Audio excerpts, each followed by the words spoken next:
We've been told a simple story about human civilization. Agriculture began around 10,000 before Christ. Cities came later. Monumental architecture required organized societies with surplus food, specialized labor, and centuries of development. Simple hunter-gatherers couldn't build massive stone temples. They didn't have the knowledge, the tools, or the social organization. But here's the problem. Deep in southeastern Turkey, there's a site that shatters this entire narrative. And the closer you look at what archaeologists have actually found there, the less any official explanation makes sense. Lock your doors. Put on your headphones. Because after this video, you'll never see ancient history the same way again. In 1994, a Kurdish shepherd named Savak Yildiz was walking his flock across a rocky hillside near the city of Şanlıurfa. His foot struck something hard beneath the soil. Not a natural stone. Something carved. Something deliberate. He bent down and brushed away centuries of dust. What he uncovered would force archaeologists to rewrite the entire timeline of human civilization. The site is called Göbekli Tepe, and according to carbon dating conducted by Dr. Klaus Schmidt of the German Archaeological Institute, it was built approximately 11,600 years ago. That's 6,000 years before Stonehenge, 7,000 years before the pyramids. And here's what makes it impossible. At that time, according to every accepted historical model, humans were still nomadic hunter-gatherers. They hadn't developed agriculture yet. They lived in small bands, moving with the seasons, hunting wild game and gathering plants. They didn't build cities. They didn't construct monuments. They barely had permanent shelters. Yet somehow these primitive nomads quarried, carved, transported, and erected limestone pillars, weighing up to 16 tons each. They arranged them in precise circular formations. They covered them with intricate carvings of animals, abstract symbols, and geometric patterns. They created a complex of at least 20 circular structures spanning over 22 acres. And then, for reasons no one can explain, they deliberately buried the entire site under thousands of tons of soil. Not destroyed, not abandoned, carefully, methodically buried, as if they wanted to hide it, or preserve it, or protect something. Dr. Schmidt directed excavations at Göbekli Tepe from 1996 until his death in 2014. He published numerous papers documenting the site's impossible age and architectural sophistication. But his final report, the one that was supposed to synthesize 15 years of findings and address the most disturbing anomalies, was never released. Colleagues say he was working on it right up until he died. The German Archaeological Institute has the manuscript. They've never published it. When asked why, they cite technical review delays. But some of Schmidt's research assistants tell a different story. They say the report contained conclusions so radical, so threatening to established archaeology, that publishing it would have destroyed careers. What was in that report? What did Klaus Schmidt discover in his final years at Göbekli Tepe that the archaeological establishment doesn't want the public to know? Let me show you what the evidence actually reveals. And you can decide for yourself whether the official explanation makes any sense at all. The pillars at Göbekli Tepe aren't random stones. They're T-shaped monoliths, some standing over 18 feet tall, carved from single pieces of limestone. Modern engineers marvel at the precision. The surfaces are smooth, nearly polished. The right angles are exact. The carvings are intricate, depicting leopards, vultures, scorpions, snakes, and strange humanoid figures with no mouths. Some pillars show what appear to be handbags or buckets held by these figures. The same symbol appears at Sumerian sites thousands of miles away and thousands of years later. How did a symbol from a pre-agricultural site in Turkey end up in Mesopotamia? No one has a credible answer. But here's where it gets truly impossible.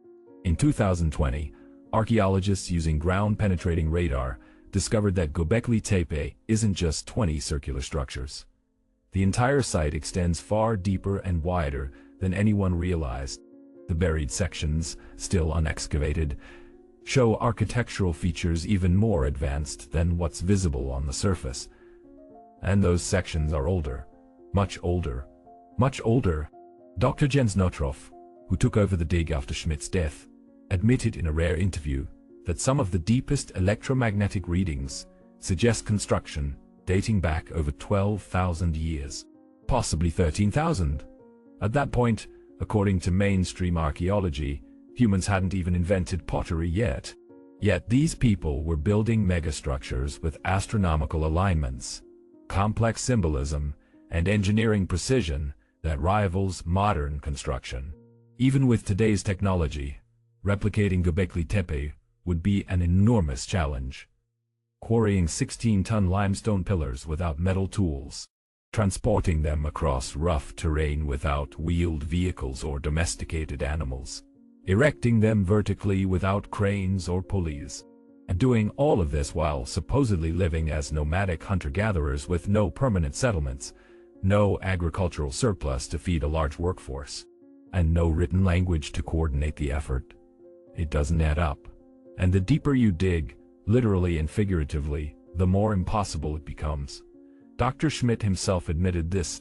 In a 2008 interview with Smithsonian Magazine, he said, "Göbekli Tepe changes everything. It overturns the conventional view of the rise of civilization." He went further.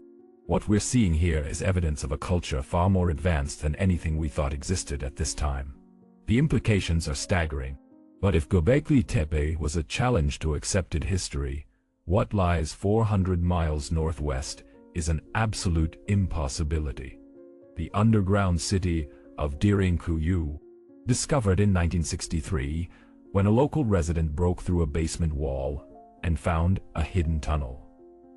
That tunnel led to another, and another, and eventually to an entire city carved into the soft volcanic rock beneath the Cappadocia region. A city that descends 18 stories underground. A city with room for 20,000 people, complete with ventilation shafts, water wells, wine presses, stables for livestock, chapels, storage rooms, and an intricate system of rolling stone doors that could seal off entire levels from invaders. And here's the question no one can answer: who built it, and more importantly, when? Official archaeology attributes Derinkuyu to early Christians fleeing Roman persecution around the 2nd century AD. A convenient explanation, except for one massive problem. Radiocarbon dating of organic materials found in the deepest levels suggests the lowest sections were carved out long before the Romans even existed. Dr. Ömer Demir, a geological engineer from Ankara University, conducted core samples from the rock walls in 2003. His analysis, published in the Turkish Journal of Earth Sciences, concluded that tool marks in the deepest chambers showed erosion patterns consistent with at least 4,000 to 5,000 years of age, possibly older.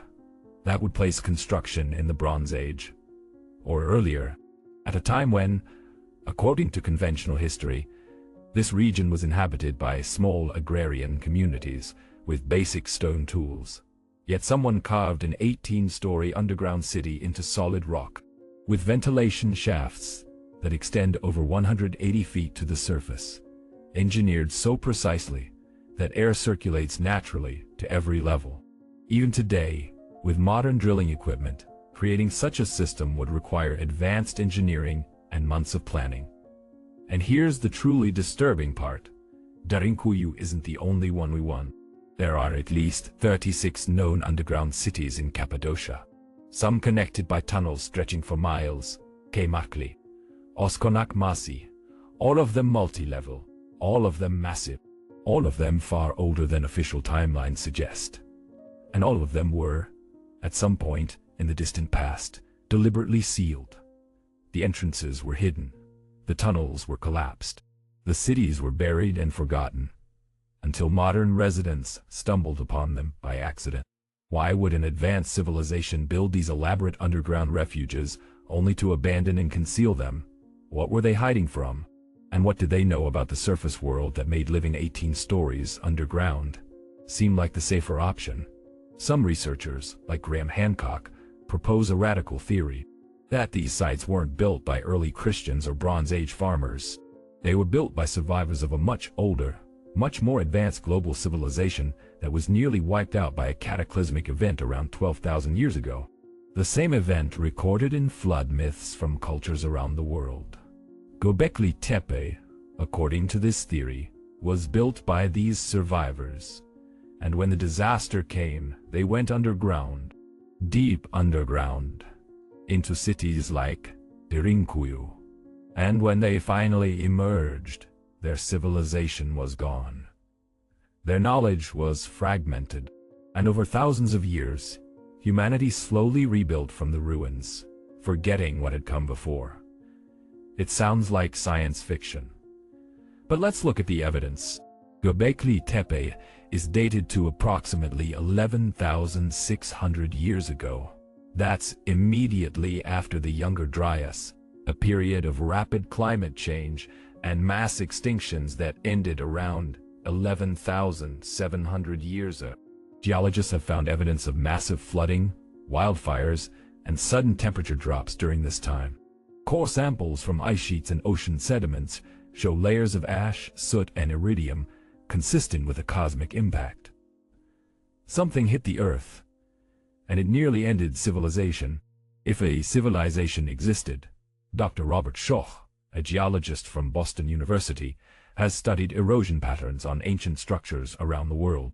His analysis of the Sphinx in Egypt suggests it was carved thousands of years earlier than Egyptologists claim, based on water erosion visible on the limestone. Water erosion. In the middle of the desert. The Sahara hasn't had that kind of rainfall in over 9,000 years. Schoch's findings were dismissed by mainstream archaeology, but when he applied the same methodology to structures in Turkey, he found something even more disturbing: evidence of similar water erosion on stone blocks near Göbekli Tepe. As if, at some point in the distant past, this region experienced massive flooding. And then, whoever survived, built monuments to remember what had been lost. Even with modern equipment, the precision carved into these megastructures is difficult to replicate. The stone pillars at Göbekli Tepe show no chisel marks, no evidence of the crude hammering you'd expect from primitive tools. Instead, the surfaces are smooth, almost polished, as if cut with something far more advanced. Dr. Christopher Dunn, an engineer who has studied ancient stone cutting techniques, examined high-resolution photographs of the pillars. He noted that the uniformity of the carvings, the depth of the relief work, and the precision of the right angles suggest the use of specialized tools, not bronze or copper. Those metals are too soft, something harder, something we don't associate with the Stone Age. And here's where it gets even stranger. In 2018, a team of Italian archaeologists using magnetometry discovered a massive stone structure buried beneath Göbekli Tepe's main complex. It's circular, roughly 82 feet in diameter, and composed of stone blocks arranged in a perfect geometric pattern. It predates the surface structures, which means it's older than 11,600 years. And it was deliberately covered, not by natural sediment, by carefully placed fill, as if the builders wanted to hide it or seal it. The Turkish government has restricted access to this area. Ground-penetrating radar scans were halted in 2019. When researchers asked why, they were told the site needed protection from over-excavation. But several archaeologists involved in the project say that's not the real reason. They say something was found in the buried structure, something that contradicted the established narrative so completely that authorities decided it was safer to leave it buried. What's down there? What did they find that was so threatening to the official story of human history that they stopped digging? Dr. Schmidt was working on this exact question when he died. His colleagues say he was obsessed with the buried layers. He believed Göbekli Tepe wasn't just a temple, it was a marker, a time capsule, a message left by a civilization that knew it was about to be destroyed. And the message was encoded in the symbols carved into the pillars. He spent his final years trying to decode them. He consulted astronomers, linguists, and mythologists. He compared the carvings to star charts, ancient texts, and symbolic systems from around the world. And according to those who worked with him, he was close to a breakthrough when he died unexpectedly at the age of 60. His notes were confiscated by the German Archaeological Institute. They've never been released. His final report remains unpublished, and the questions he was asking, questions that might rewrite everything we thought we knew about the origins of civilization, remain unanswered. Let's return to the underground cities for a moment, because there's another detail that doesn't fit the official explanation: the ventilation shafts. These aren't simple holes in the ground. They're engineered systems with multiple interconnected shafts that create airflow through convection. Warm air rises out of the upper shafts, drawing cool air down through the lower ones. This creates a natural circulation that keeps the air breathable for thousands of people living 18 stories underground. Modern engineers who have studied the system admit it's brilliant. It's efficient. And it's far more sophisticated than anything attributed to early Christians or Bronze Age farmers. One ventilation engineer, Mehmet Eskaya, who was brought in to assess the system in 2005, said in a Turkish documentary, "Whoever designed this understood fluid dynamics. They understood pressure differentials. This isn't trial and error. This is advanced engineering." When asked if people from that era could have built it, he paused. Then he said, "I don't see don't see how, and yet, they did. Someone did. And then, they buried it. All of it." Göbekli Tepe was deliberately covered with soil. Derinkuyu was sealed and hidden. Dozens of other sites across Turkey remain unexcavated, buried under centuries of sediment and secrecy. The Turkish government restricts excavation permits. Researchers who ask too many uncomfortable questions find their funding cut. The official narrative is protected, but the evidence keeps surfacing, literally.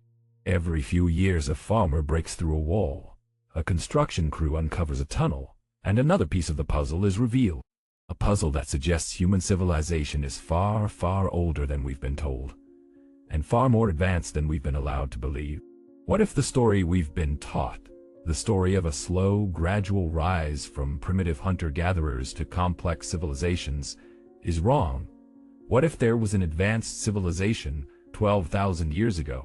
A civilization that built megastructures, understood astronomy, engineered underground refuges, and left behind coded messages in stone? A civilization that was nearly wiped out by a global catastrophe, forcing the survivors to start over, deep underground, in places like Derinkuyu. And what if the monuments they built after they emerged, monuments like Göbekli Tepe, were meant to preserve the knowledge of what had been lost, so that future generations would know, so that we would know, but someone doesn't want us to know. Someone has buried the evidence, restricted access, censored the reports, and ensured that the questions Klaus Schmidt died trying to answer remain unanswered. Turkey's lost megastructures aren't just archaeological curiosities. They're proof that our history is incomplete, proof that advanced civilizations have risen and fallen long before recorded history began, and proof that the deeper we dig, the more impossible the truth becomes. If you've made it this far, thank you. Leave a like if this story made you question what you thought you knew. Tell us which site haunted you most. And subscribe if you want to keep exploring the mysteries they don't want us to find. But remember, some secrets are buried for a reason, and some questions once asked can never be unanswered.